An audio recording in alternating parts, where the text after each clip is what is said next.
Thank you Jesus. ஆண்டவர் நமக்கு இன்றைக்கி ரொம்ப அழகாய் கர்த்தர் வாக்கு கொடுத்தார். அவர் சொல்லாகும், அவர் கட்டளையிட நிற்கும். ஸோ இந்த 3 காரியத்திற்காக ஜெபிக்கிறவர்கள் எனக்கு ஜெபிக்கணும் பாஸ்டர். ஒருவேளை நீங்கள் இருக்கலாம், இல்லைன்னா உங்கள் பிள்ளைகள் இருக்கலாம். நீங்கள் இருக்கலாம், இல்லைன்னா உங்கள் பிள்ளைகள் இருக்கலாம். பாஸ்டர், இந்த மாதிரி எனக்கு என்னமோ தடுமாற்றமாக இருக்குது, எனக்கு தடுமாற்றமாக இருக்குது, என்னால் என்னுடைய வழியை கண்டுபிடிக்கவே முடியல, நான் ஓடிட்டு இருக்கிற இந்த பாதை எனக்கு வித்தியாசமாக தெரியுது, சரியாக தான் நான் ஓடுறேன்னா, எனக்கு ஒன்று நல்லா அமைஞ்சா எனக்கு நல்லா இருக்கும், எனக்குன்னு ஒரு வேலை நல்லதாக அமைஞ்சா நல்லா இருக்கும், எனக்குன்னு ஒரு நல்ல வாழ்க்கையை கர்த்தர் அமைச்சு கொடுத்தா நல்லா இருக்கும். ஹல்லேலூயா. So thank you Jesus. இது கர்த்தராலே ஆகும், இது ஆண்டவராலே ஆகும். வேதம் சொல்லுது ரொம்ப அழகா, இது மனுஷனுடைய சித்தத்தினால முடியாது.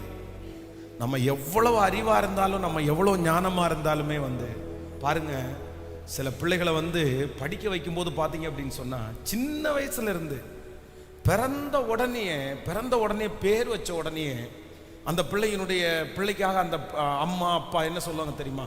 இவன் கண்டிப்பா இவன் இன்ஜினியர் தான், இவன் கண்டிப்பா டாக்டர் தான். அப்பவே அவன் மேல இருக்கிற தரிசனத்தை ஆரம்பிச்சிருவாங்க.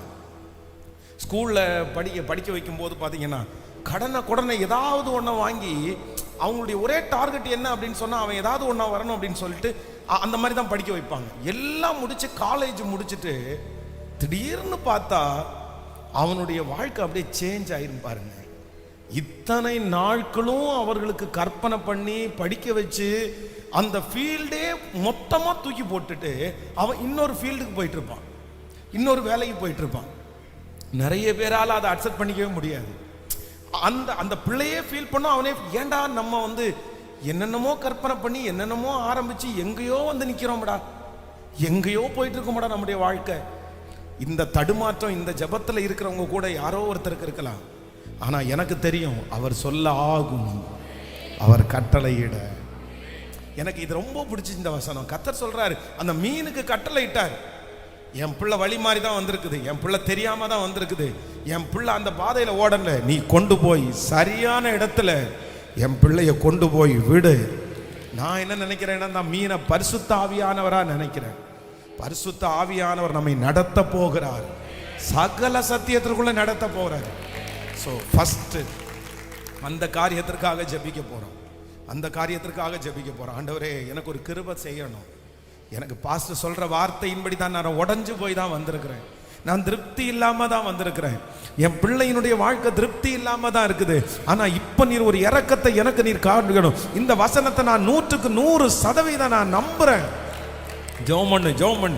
நீங்க ஜெபம் பண்ணும்போது உங்களோட சேர்ந்து நான் உங்களுக்காக ஜெபம் பண்ண விருப்பப்படுறேன். ஸ்தோத்திரம்பா. ஆண்டவரே, அந்த மீனுக்கு கட்டளை இட்டீரே, ஆனால் எனக்கு வாழ்க்கையில் ஒரு மீனுக்கு நீர் கட்டளை இடணும், எனக்கு ஒரு மீனுக்கு நீர் கட்டளை இடணும். ஆண்டவரே, இது எப்படி வரும்னு தெரியாது, இது எங்க கொண்டு போய் விடும் எனக்கு தெரியாது. ஆனா நான் உங்க வார்த்தையை நம்புறேன். நான் சாட்சி எழுதி கொடுக்கணும், நான் சாட்சி சொல்லணும்.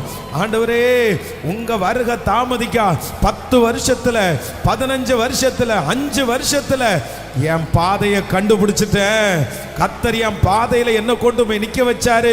இப்பொழுது திருப்தியா ஓடுறேன்னு எங்க பிள்ளைகள் சாட்சி சொல்லுகிற ஒரு அற்புதம் நடப்பதாகப்பா, நடப்பதாகப்பா, நடப்பதாகப்பா, நடப்பதாகப்பா.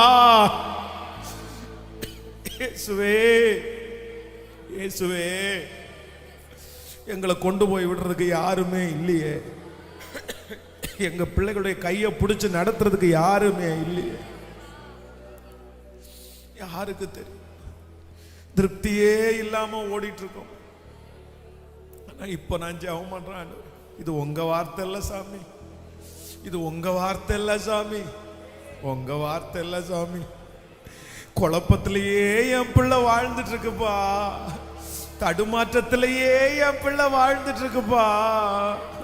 சோத்திரப்பா, சோத்திரப்பா. திருப்தியே இல்லாம என் பிள்ளை வாழ்ந்துட்டு இருக்குப்பா, இறங்குங்கப்பா. ஊழியக்காரர் மூலமாவும் நீங்க சொன்னீங்கல்ல, 10ஆம் மாதம் 1ஆம் தேதியில மலையின் சிகரங்கள் காணப்பட்டனன்னு சொல்லி அந்த எழுத்தின் பிரகாரமாகவே எங்களை ஆசீர்வதிக்கிறதற்கு வல்லவர். Thank you, Jesus.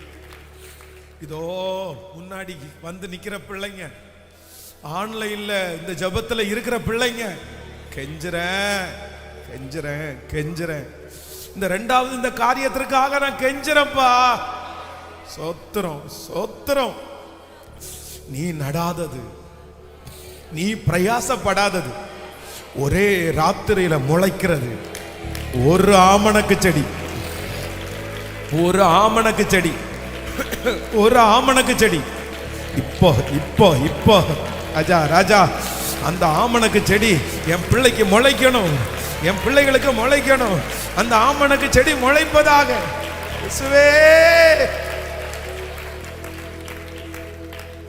ஹல்லேலூயா. நாங்க எல்லாருமே சாட்சி சொல்லணும், ரொம்ப பெரிய சாட்சி சொல்லணும். கிருபை கிருபை கிருபை. இது என்னுடைய பலத்தினால் உண்டானது அல்ல, முழுக்க முழுக்க என் கர்த்தருடைய கிருபை அல்லாமல் வேற அல்ல. Thank you Jesus. அந்த பிரச்சனையை பார்த்து கட்டளை இடுங்கப்பா, அந்த சூழ்நிலையை பார்த்து கட்டளை இடுங்கப்பா, கட்டளை இடுங்க, கட்டளை இடுங்க. அதை பார்த்து இனி இழுக்க கூடாது. என் பிள்ளை அந்த கடல் மேல நிக்கணும், அந்த பிரச்சனையின் மேல நிக்கணும், அந்த சூழ்நிலை மேல நிக்கணும். ரபாதா ரபாதாலா. ஓ ஹalleluya ஹalleluya. இப்போ இப்போ கடந்து போகிற அந்த பிரச்சனையின் மேல என் பிள்ளை காலூன்றி நிக்கணும். இப்போ அந்த கால்களை பலப்படுத்தணும். Thank you Jesus. Thank you Jesus. Thank you. மற்ற எல்லா நாட்களை நீங்க பொறுப்படுத்திக் கொள்ளுங்க. நாள் தாண்ட தாண்ட அபிஷேகம் அதிகமாயிட்டே இருக்கட்டும், பிரசன்னம் அதிகமாயிட்டே இருக்கட்டும். இந்த 100 நாட்களும் நாங்க விட்டுற கூடாது ஆண்டவரே, தடைகள் வரக்கூடாதுப்பா. உங்க பாதத்தை முத்தம் செய்யணும், உங்க பிள்ளைகளை நிம்மதியாய் தூங்கி இளைப்பாற உதவி செய்யும். இயேசுவின் மூலம் ஜெபம் எடுக்கிறோம் நல்ல பிதாவே. என் ஆத்துமாவே கர்த்தரை ஸ்தோத்திரி, என் முழுமே பரிசுத்த நாமத்தை ஸ்தோத்திரி. என் ஆத்துமாவே கர்த்தரை ஸ்தோத்திரி. கர்த்தர் செய்த சகல உபகாரங்களையும் மறவாது.